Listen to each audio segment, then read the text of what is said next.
Hey everyone, welcome back. I'm Shane, And I'm Erica. and we're so glad you're here for another deep dive. Yeah, this time we're hitting a road Virtually, of course. with Kecia from Kecia's Tour Life. Her blog is awesome. Oh, it's a total blast. She takes you right alongside her to all kinds of live music events, throws in some travel adventures. Even gives you the scoop on the food. Yes, the best food spots along the way. So for this deep dive, we're focusing on one particular concert experience that she wrote about Ludacris at the Phrase Pavilion. Oh, that sounds fun.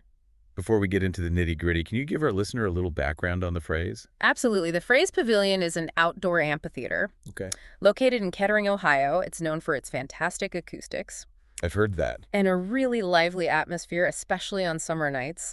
Kecia mentioned the show is sold out, Oh, wow. so you can already imagine the energy. I can only imagine. Okay, so picture this perfect summer evening in July 2024. The Phrase Pavilion is packed, and the crowd is buzzing with anticipation for Ludacris. And to kick things off, Ludacris brought along DJ Infamous. Okay. Now, what's interesting here is that Kecia mentions Yeah. DJ Infamous played a pretty long set, almost 40 minutes. 40 minutes? That's a pretty substantial opening set. It is. It definitely makes you wonder how Ludacris was going to follow that up. Right. And Kecia highlights how DJ Infamous was really working the crowd, calling out different age groups to get everyone involved. Smart. That's a classic technique for a DJ, but it's especially effective in a setting like this. How so? Well, think about it. You've got a sold-out show, which means a diverse audience Yeah. spanning different generations of Ludacris fans. By acknowledging those different age groups, DJ Infamous instantly creates a sense of inclusivity. Oh, I see what you're saying. Like he's saying, hey, no matter when you became a fan, you're a part of this. Yeah, that makes a lot of sense. It sets the stage for a really connected, high-energy experience. Exactly. And that energy only intensified when Ludacris finally took the stage. Kecia described it as an immediate surge of excitement. What do you think it is about that moment, the moment the headliner appears, that gets the crowd going? It's like all that anticipation that's been building throughout the opening act and even before the show began suddenly finds its release. Yeah. You're finally face to face with the artist you've come to see. Plus, there's the element of surprise.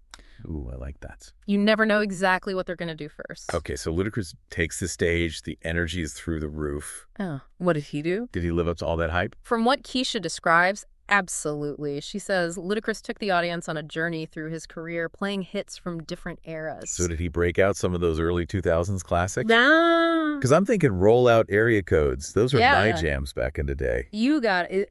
Kecia specifically mentions, what's your fantasy rollout area codes? Even Move, bitch. Oh my gosh. Talk about a throwback playlist, and I think that's a smart strategy for an artist like Ludacris, whose career spans over 2 decades. I was just going to say, by playing hits from different eras, he's connecting with fans who've been there since the beginning and also introducing his music to younger generations. Exactly. It's a way to celebrate his entire musical legacy and show his evolution as an artist. It's no wonder the crowd was so hyped. Speaking of the crowd, Kecia mentioned that Ludacris was constantly interacting with them throughout the show, even testing them to see who his day one fans were.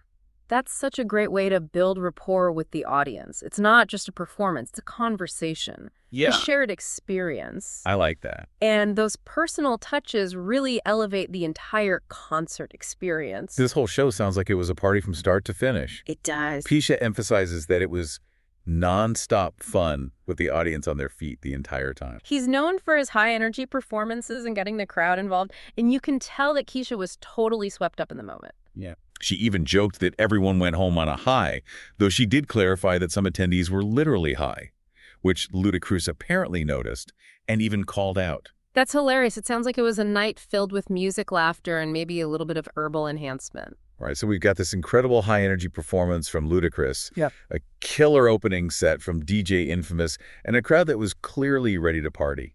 But let's go beyond just summarizing the events. Good point. What's fascinating here is how all these elements come together to create something bigger than just a concert. What do you mean? It's about the power of live music to bring people together to create the sense of community and shared joy. Think about it. You have people of all ages, backgrounds, and experiences all united in their love for Ludacris's music. Right, it's like for a few hours, everyone in that pavilion was connected through the music. It transcended any differences they might have had. Exactly. And it's not just limited to Ludacris's music or hip hop. It's a universal experience you find in all genres of music. We have access to music 24/7 these days, Yeah. but there's still something special about being in that moment, sharing it with other people. It's interesting you bring that up because with the rise of streaming and virtual concerts, some people argue that the traditional concert experience is becoming less relevant. That's a valid point, but I think there will always be a place for live music. I agree. Virtual concerts offer convenience and accessibility, which is fantastic, Mm-hmm.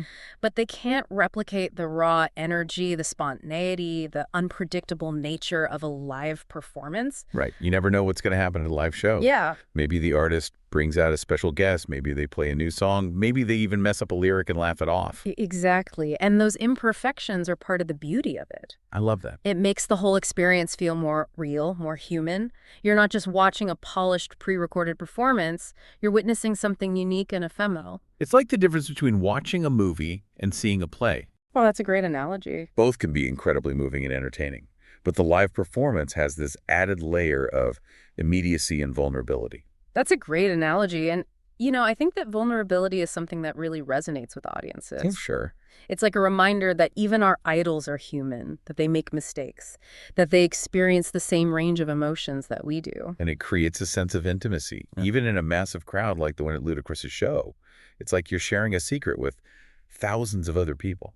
I love that. And it brings us back to that idea of shared experience that we were talking about earlier.